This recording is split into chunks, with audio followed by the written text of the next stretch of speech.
Welcome everyone into my Rugby Nations tier list, guys. Let's get straight into the video. So, tier 1 will be the sides I believe are the best sides in the world currently.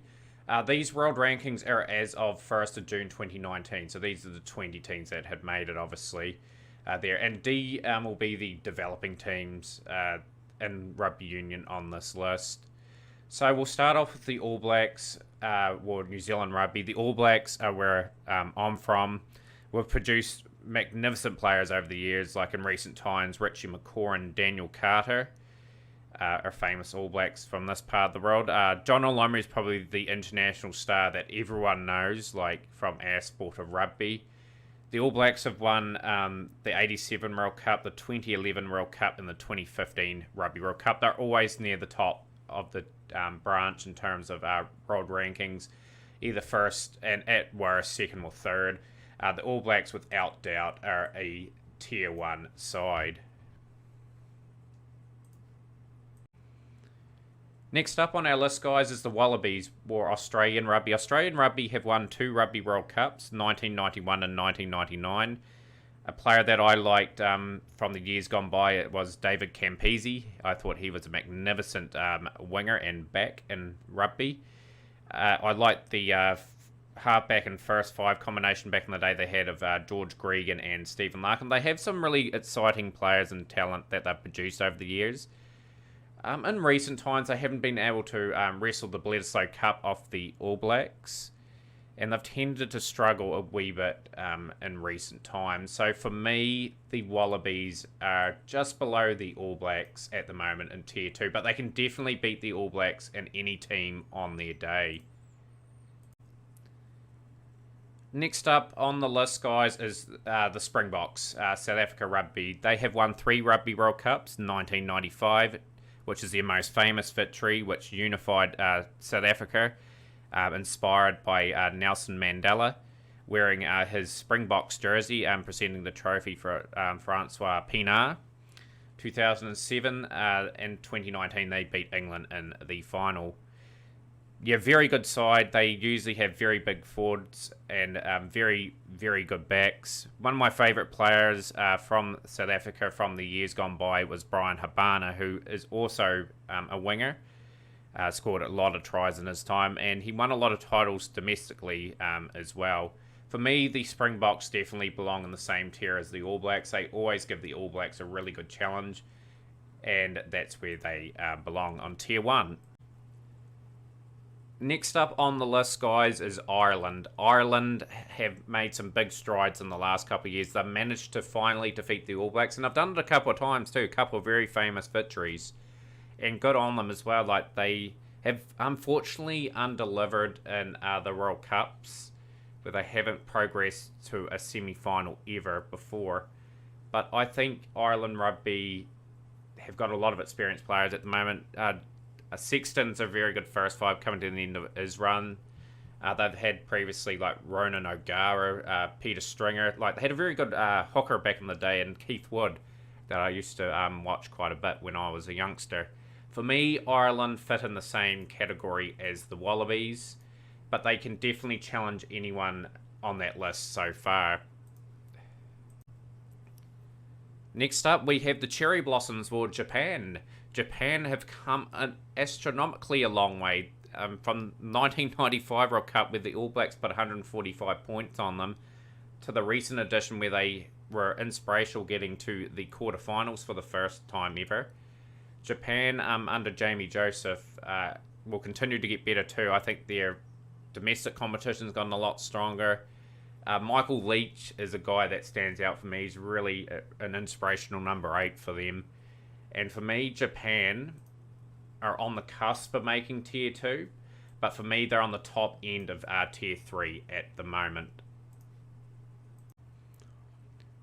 Next up is England Rugby, guys. England have won 1 Rugby World Cup, 2003, when Johnny Wilkinson famously got that drop goal to sink Australian hearts on Australian soil. Who remembers that campaign?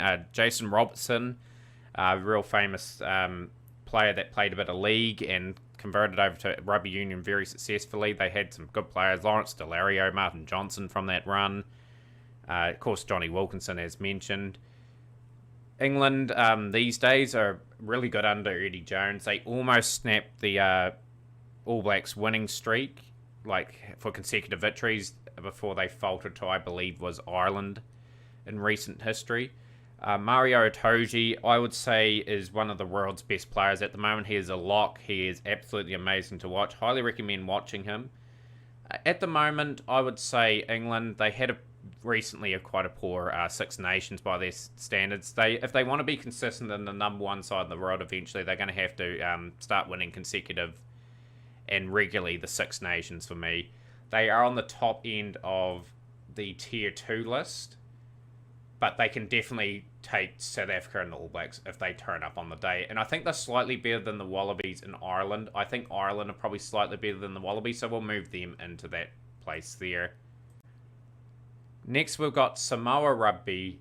Samoa have produced one famous player that I like, Brian Lima, or the chiropractor, the guy that could really tackle like a machine. He was really good and very famous in Samoa circles. They've had players like Frank Bunce that's played for them and then the All Blacks.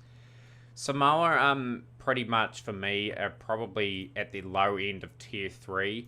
But I think with the recent decisions from Rugby Australia and Rugby New Zealand to include a Moana Pacifica team that could incorporate players from Tonga and Samoa to give the Pacific Island players a professional opportunity in their own backyard, I suspect Samoa Rugby and Tonga Rugby will get a wee bit stronger in the years ahead with a professional system in place. It gives their young players something to inspire into.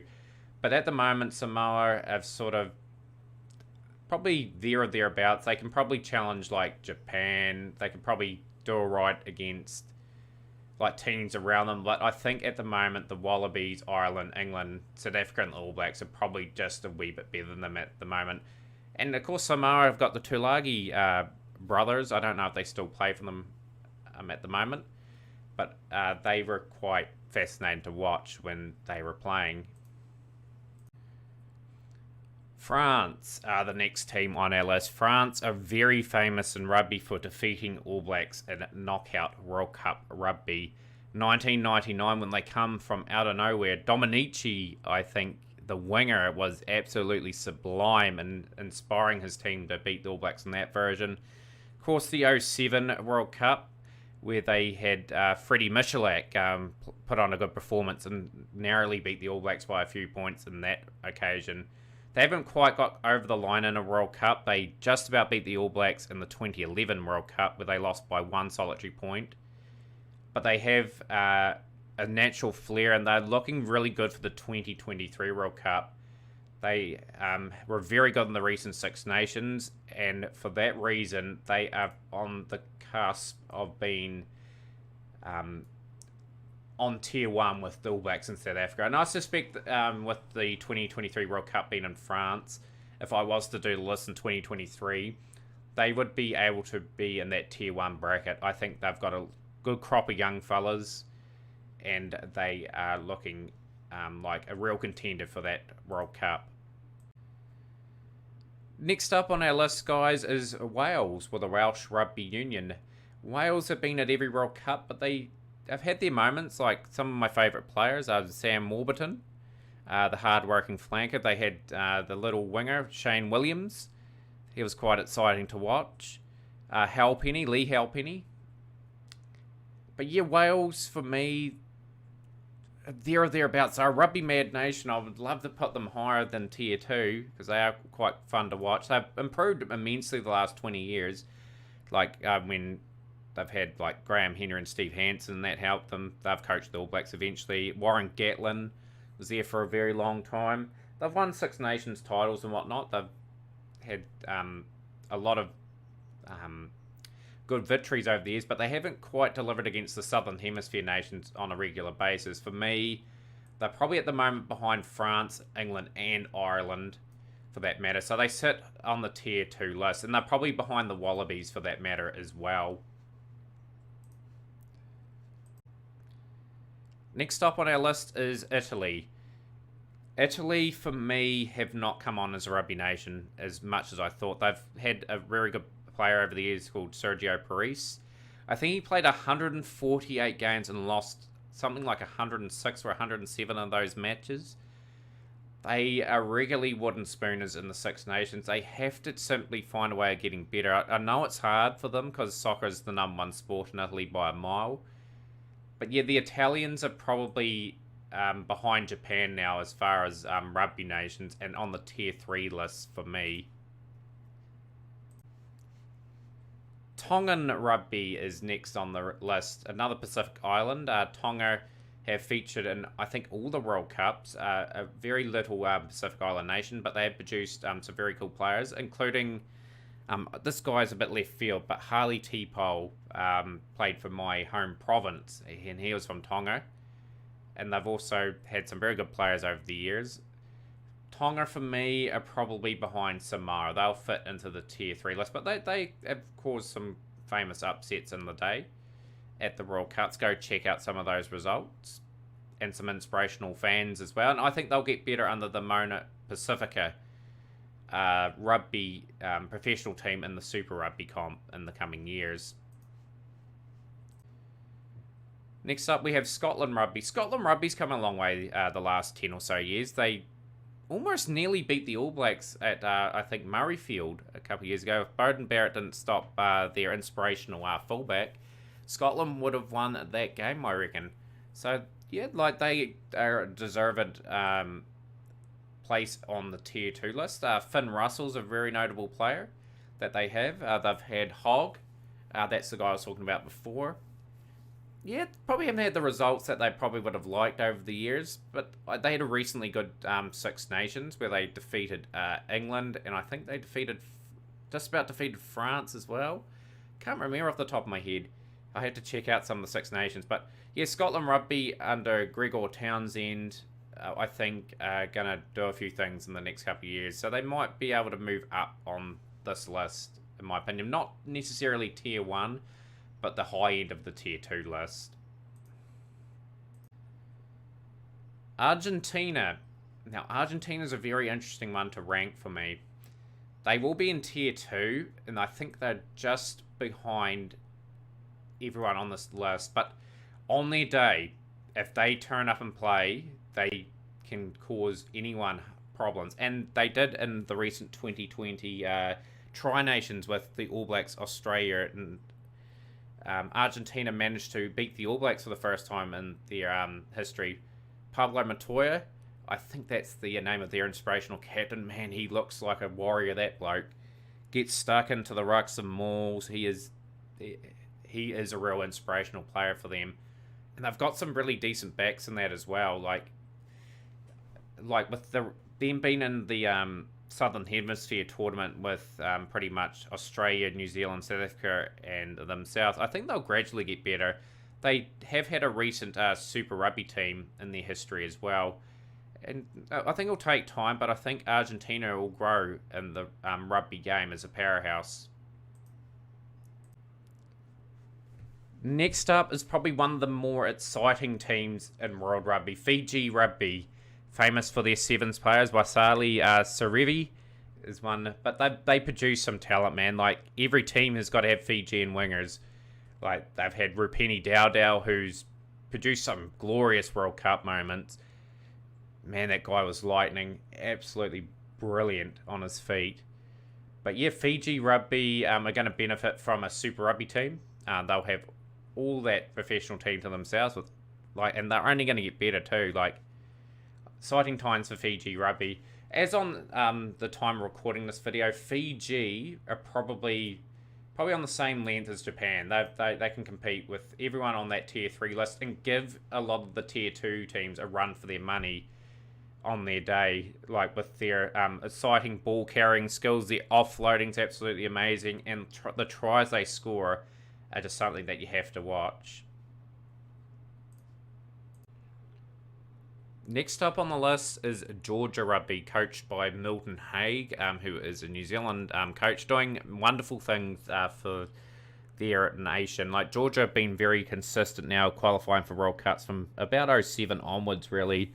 And they have some really talented players that play in the European competitions. They They're a team, I think, that needs more opportunities, though, in Europe. I think the Six Nations that feature, like, France, England, Ireland, Scotland, Wales, and Italy need to expand to an 8 nations and have another team alongside Georgia. You split it into 2 groups of 4. Top 2 from each pool go to the top, like, semi-finals and then final.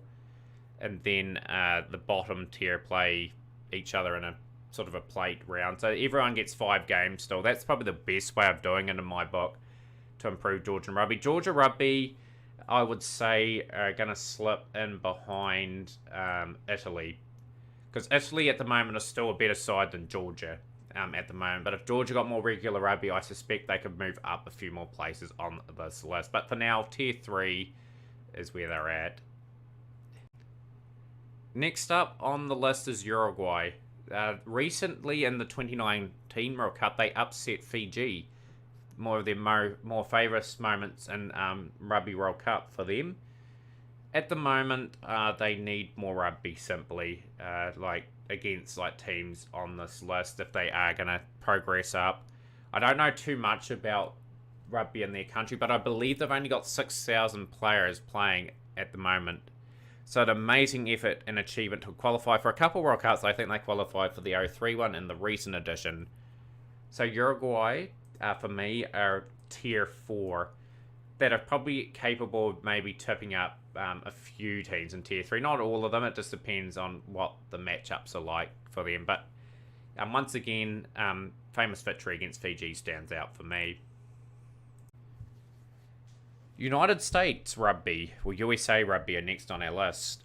USA have just launched a Major League Rugby competition over the last few years, and I think that's going to help their rugby tenfold. If they can get access to some of the NFL guys that have tried out for that competition that didn't quite make it and get some of them into their rugby system, they've got a lot of potential.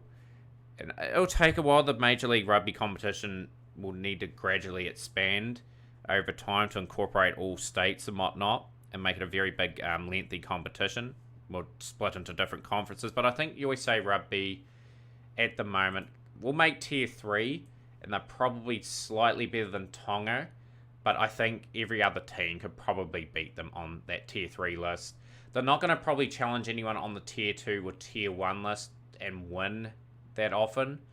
Probably, say for example, if they took on, say, Argentina, I think Argentina beat them 9.5 times out of 10.